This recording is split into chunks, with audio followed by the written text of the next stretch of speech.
Hello à tous, bienvenue sur Story TV. Aujourd'hui je vous retrouve pour une nouvelle recette.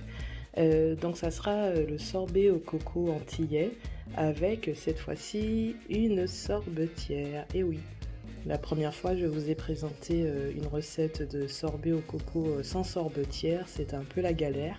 Même si au final j'ai quand même eu un sorbet à déguster, mais c'était pas ce que j'attendais au départ. Donc j'ai investi dans une sorbetière que j'ai achetée pendant les soldes. Donc c'est une très très belle sorbetière. Donc là il n'y a pas encore le bac parce qu'il est au congélateur. Donc vous avez la partie moteur et mélangeur, le couvercle et tout. Donc je n'ai pas encore branché, j'ai pas encore récupéré la cuve. Je vous montre d'abord les ingrédients, mais avant ça je vous donne mes inspirations. Donc d'abord ce livre Cuisine actuelle, cuisine créole en toute occasion de Solar.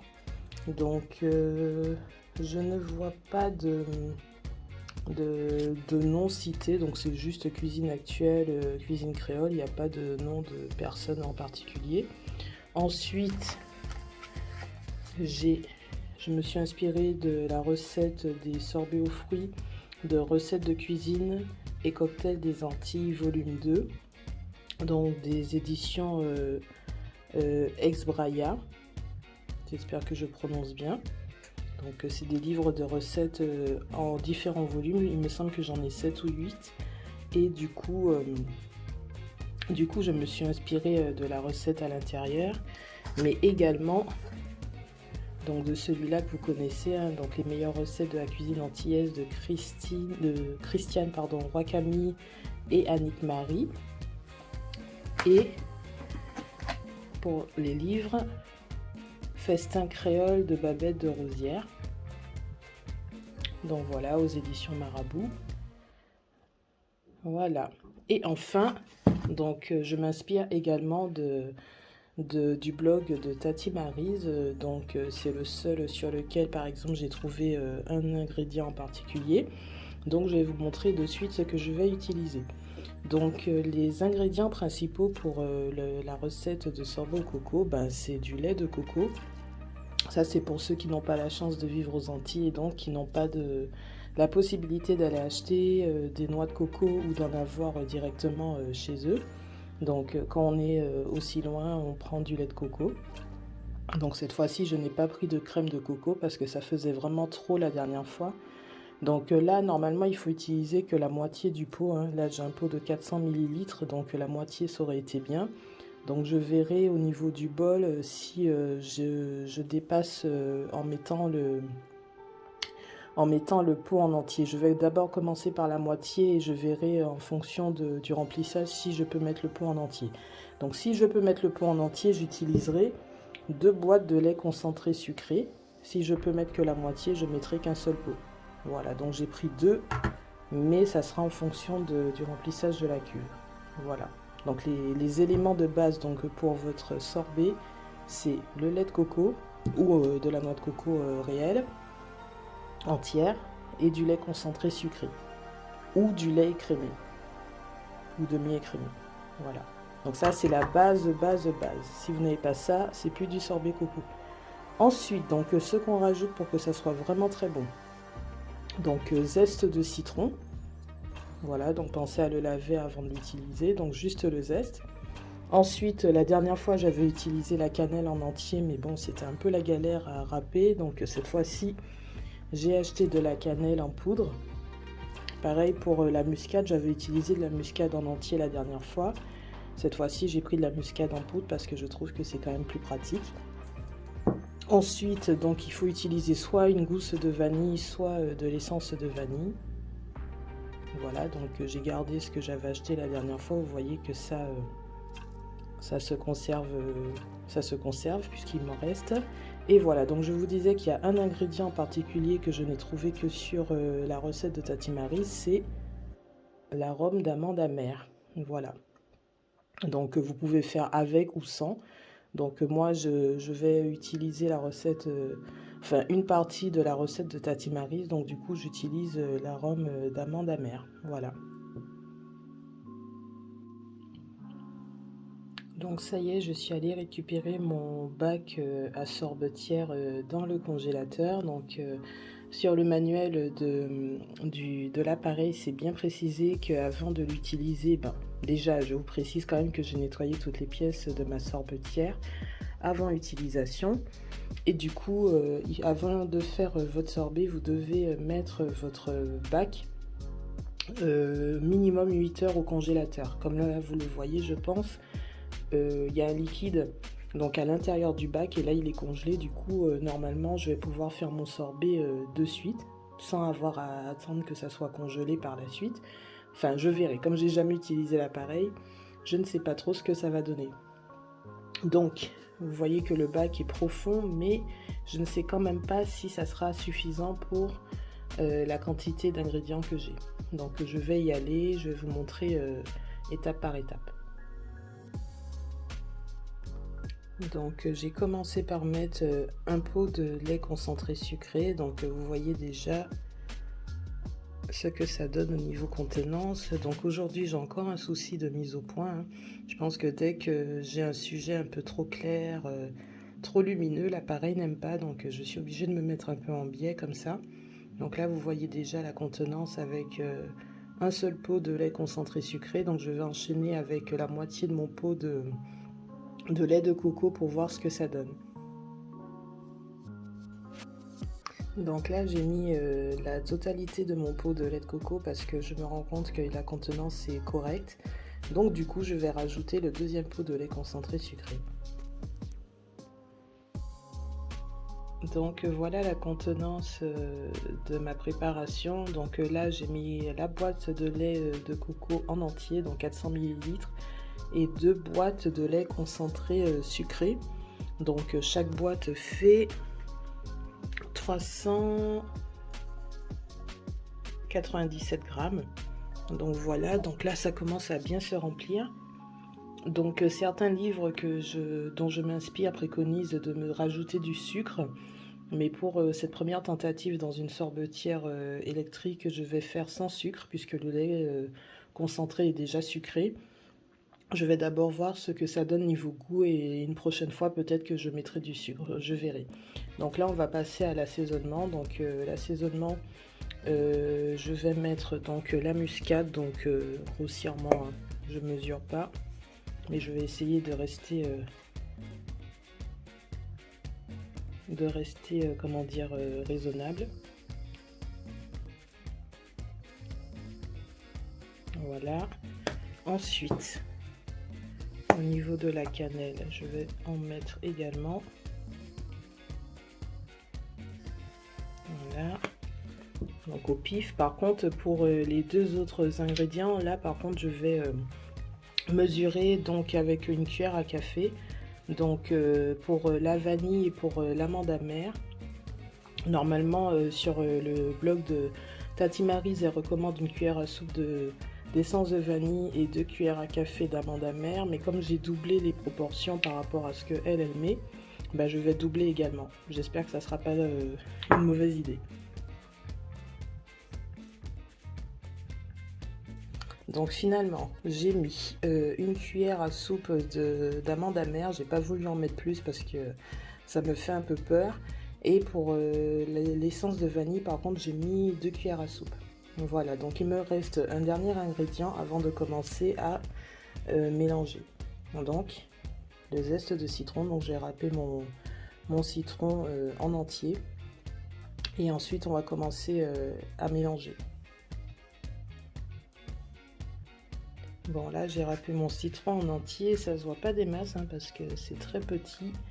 Voilà, donc là on va passer à la phase mélanger. On va mélanger tout simplement. Malaxation, non, c'est pas ça. On va mélanger tout simplement les ingrédients et normalement, vu que le bac était congelé, ça devrait donner du sorbet tout de suite, mais comme c'est la première fois que j'utilise la sorbetière, je sais pas trop ce que ça va donner. Le moment de vérité, c'est pour maintenant. Alors comme le bac est congelé, en fait j'ai galéré à faire entrer le couvercle dans le bac. J'ai même cru que j'avais fait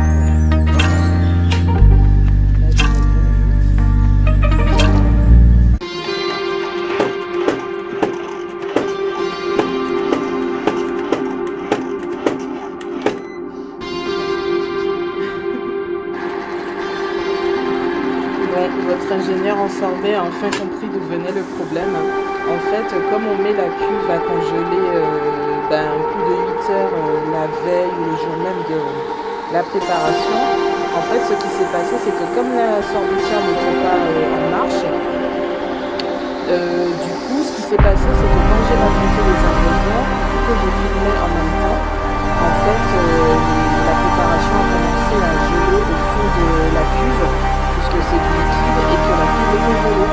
Voilà, donc j'ai compris pourquoi ça ne fonctionnait pas. Donc le mélangeur avait du mal à rentrer dans la cuve, puisque à l'intérieur, il y avait plein d'ingrédients qui étaient déjà en train de geler la paroi, donc la paroi était plus étroite. Donc j'ai fait plusieurs essais où avec un couteau j'ai décollé tout ce qui était déjà congelé. J'ai décollé tout ce qui était déjà congelé de la paroi. J'ai fait ça 2-3 fois. Et voilà, maintenant ça fonctionne. Et comme je vous dis, avec ça là, on peut voir comment ça arrive. Donc là, vous voyez en fait les morceaux qui avaient déjà commencé à congeler. Je sais pas si là vous voyez bien, vous voyez les morceaux. Voilà, donc on va laisser tout ça tranquillement et on verra à la fin. Si tu as eu l'occasion de goûter la préparation, franchement, aïe aïe aïe. Ça sent le sorbet, on va dire ça mythique. Allez, on va patienter. Bon, après 1h30 où j'ai laissé la sorbetière fonctionner, en fait, le sorbet n'a pas pris parce que je pense que la cuve est beaucoup trop pleine.